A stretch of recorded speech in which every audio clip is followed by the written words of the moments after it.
Friends, मेरे YouTube channel पे आप लोगों का स्वागत है। आज से हम स्टार्ट करने जा रहे हैं हिस्ट्री। ठीक है, हिस्ट्री से हिंदी में इतिहास भी कहा जाता है। ठीक है, अभी हिस्ट्री पढ़ने जा रहे हैं तो हम पहले समझ लेते हैं हिस्ट्री किस चीज की पढ़ेंगे। हिस्ट्री जो बेसिकली हमारे एग्जाम में आता है, एसएससी, रेलवे और भी स्टेट लेवल के जो एग्जाम होते हैं, उसमें मोस्टली जो क्वेश्चन बनते हैं वो अपने आते हैं इंडियन हिस्ट्री से। ओके, भारतीय इतिहास से। भारत का इतिहास मतलब अपने देश का इतिहास। ठीक है, बहुत ही इंटरेस्टिंग सब्जेक्ट है हिस्ट्री। और इससे अगर आप इस सब्जेक्ट में इंटरेस्ट लेते हैं तो आप जान सकते हैं कि अपने भारत में जो भी घटनाएं पूर्वकालीन है, ठीक है, उन सबका अध्ययन आप कर सकते हो।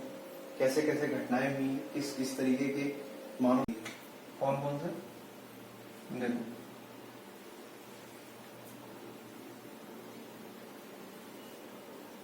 पहला, सबसे पहला एंशिएंट हिस्ट्री। ठीक है, second one is medieval history, and third and last one is modern history.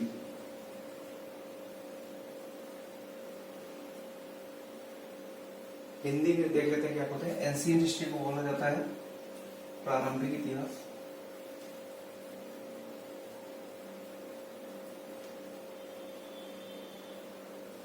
Medieval history को बोला जाता है मध्यकालीन इतिहास। ठीक है, मॉडर्न हिस्ट्री होती है आपका आधुनिक इतिहास।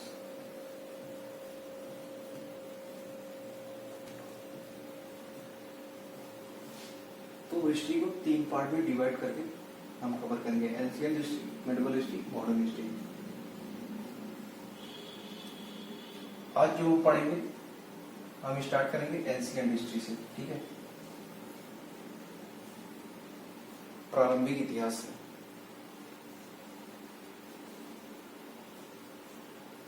एंशिएंट हिस्ट्री लगभग बोला जाता है कि 3500 वर्षों का इतिहास कवर करती है। ठीक है, 3500 ईयर्स की हिस्ट्री कवर करती है। इसमें देख लेते हैं कि कौन कौन सी टॉपिक उनको पहले कवर करना है। पीरियडाइजेशन देख लेते हैं कि कौन कौन से साम्राज्य है।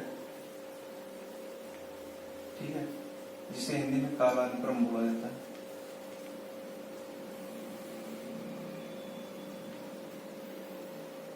तो सबसे पहले एंशिएंट हिस्ट्री जो शुरू होती है वो शुरू होती है IBC से। ठीक है, इंडस वैली सिविलाइजेशन।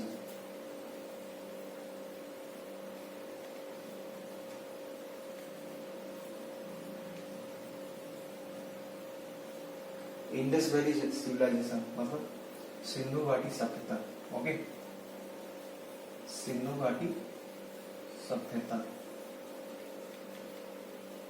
जो अपना हिस्ट्री का सिलेबस शुरू होता है वो यहीं से शुरू होता है। ठीक है, मतलब ये स्टार्टिंग पॉइंट है, इंडस वैली सिविलाइजेशन, सिंधु घाटी सभ्यता। सिंधु घाटी सभ्यता मानव की सबसे पुरानी, प्राचीन और प्रारंभिक सभ्यता है। ठीक है, इसका जो टाइम पीरियड होता है वो लगभग 2350 BC से लेकर 1750 BC तक होता है। ठीक है, तो आप देखोगे कि लगभग 600 ईयर्स, 600 सालों का इतिहास कवर करता है अपना इंडस वैली सिविलाइजेशन। ठीक है, अब आगे बढ़ने से पहले ये जान लेते हैं कि ये टर्म क्या होता है, BC। ठीक, BC क्या होता है कि एक टर्म होता है BC, एक टर्म होता है AD। बीसी होता है before the birth of Christ, ठीक है। जीसस क्राइस्ट जो थे, ईसा मसीह, उनके बर्थ के पहले के समय को बीसी बोला जाता है, before the birth of Christ. AD क्या होता है, इसको बोला जाता है anno domini. In the years of Lord भी बोला जाता है, मतलब जीसस क्राइस्ट के बर्थ के पहले के समय को बीसी बोला जाता है, और जीसस क्राइस्ट के पैदा होने के बाद के समय को एडी बोला जाता है, एनो डोमिनी। तो जो अपना इंडियन वैली सिविलाइजेशन आप देख सकते हो, सिंधु घाटी सभ्यता जो है वो 2350 बीसी से लेकर 1750 बीसी तक, मतलब 600 साल पहले, 600 साल तक ये सभ्यता एग्जिस्ट करती थी। मतलब जीसस क्राइस्ट के जन्म के पहले की सभ्यता है, इतनी प्राचीन सभ्यता है। उसके बाद इसके बाद आता है वैदिक ईरा, ठीक है। वैदिक ईरा या इसे आप बोल सकते हो आर्यन एज, ठीक है। हिंदी में क्या बोलेंगे इसको, वैदिक काल।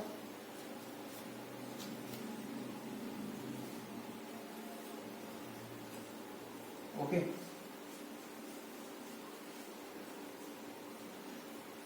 तो वैदिक ईरा सिंधु घाटी सभ्यता के बाद आता है। इसी में ही आकर ऋग्वेद, यजुर्वेद, सामवेद, अथर्ववेद, ये सब की रचनाएं होती हैं, ठीक है। काफी रिच कल्चर होता है, एंशिएंट हिस्ट्री का पार्ट है ये वैदिक ईरा, ठीक है। इसका जो कालानुक्रम है वो है टाइम पीरियड 1500 से लेकर लगभग 650 तक, ठीक है।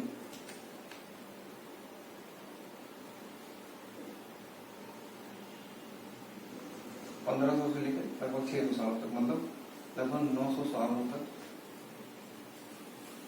ये सभ्यता एग्जिस्ट करती थी, और एंशिएंट हिस्ट्री के अंतर्गत, ठीक है। वैदिक ईरा,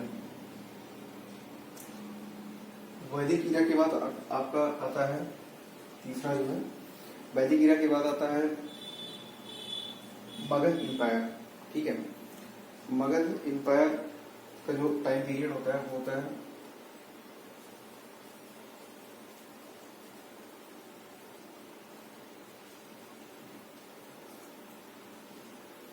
600 से लेके 25 बीसी तक, लगभग 575 सालों तक मगध इंपायर एग्जिस्ट करता है, ठीक है। मगध इंपायर मतलब मगध सम्राट, जिसमें आप चाणक्य और चंद्रगुप्त मौर्य की कहानी पढ़ते हैं, इसी इंपायर के अंतर्गत आता है, ठीक है। तो मतलब ये सब चीजें बीसी में आती है। बीसी मतलब बताइए, before the birth of Christ, okay.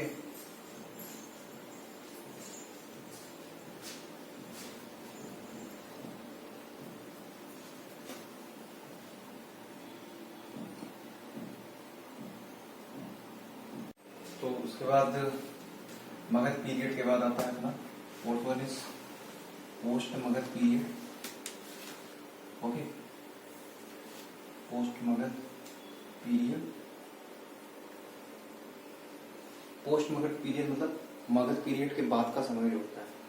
इनका क्या पीरियड था, जी भाई साहब एग्जिस्ट करते थे लगभग आपके 150 एडी से लेकर 250 एडी तक, ये पोस्ट मगध पीरियड एग्जिस्ट करता था, ठीक है। एडी मतलब अब यहाँ पर एडी आ गया, वो तीन मतलब इंडियन इंडस वैली सिविलाइजेशन, वैदिक ईरा और मगध पीरियड, वो बीसी में चलते थे, before the birth of Christ, मतलब जीसस के जन्म के पहले। लेकिन अब एडी जो पोस्ट मगध पीरियड अब एडी में चले गया, मतलब जीसस क्राइस्ट का बर्थ हो चुका था इस समय, उसके बाद की घटना जो है वो पोस्ट मगध पीरियड से शुरू होती है, ठीक है। And fifth one is Gupta period, okay.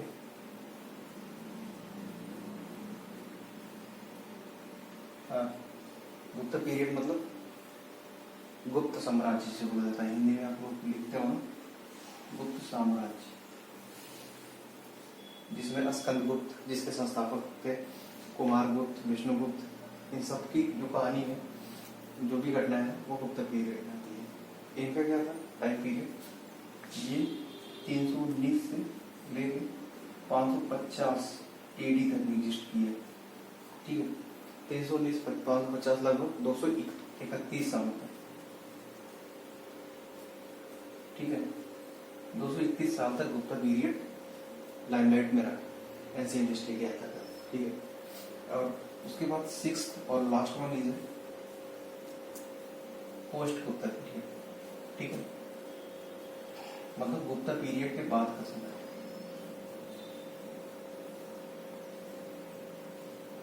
लगभग 550 एडी से लेके 750 एडी तक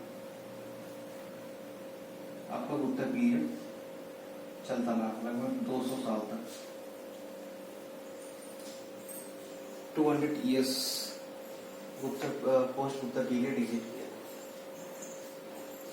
तो एंशिएंट हिस्ट्री में हमने देखा लगभग 3500 साल का इतिहास है, कवर करता है अपना प्राचीन भारत का इतिहास या एंशिएंट हिस्ट्री, ठीक है। जिसमें कहाँ से शुरुआत होती है? शुरुआत होती है Indus valley civilization first, and second आपका आता है वैदिक पीरियड, उसके बाद आता है आपका मगध एम्पायर, मगध एम्पायर के बाद पोस्ट मगध पीरियड के बाद Gupta period, and Gupta period के बाद last one is post Gupta period, ठीक है। पीरियडाइजेशन समझना बहुत जरूरी है, क्योंकि माइंड में एक सेटअप होना चाहिए कि आज 2020 चल रहा है 2020 और हम बात कर रहे हैं लगभग 3500 साल के इतिहास का बात कर रहे हैं, तो मतलब कि ये तो ईयर में चल रहा है, तो BC AD सबका कैलकुलेशन लेके चल रहा है, ठीक है। तो आपको पीरियडाइजेशन इसलिए समझना जरूरी होता है, ओके। अब इन सब का डिटेल अब पढ़ाएंगे, आपको स्टार्ट करेंगे IBC से, ठीक है, इंडियन वैली सिविलाइजेशन। यहाँ से स्टार्ट करके फिर वैदिक इरा के बाद आपका आएगा मगध एम्पायर के बाद Gupta period, post Magadh period, post Magadh के बाद गुप्ता पीरियड, गुप्ता के बाद पोस्ट गुप्ता पीरियड, ठीक है। IBC को स्टार्ट करेंगे हम अगले वीडियो से। Thank you so much.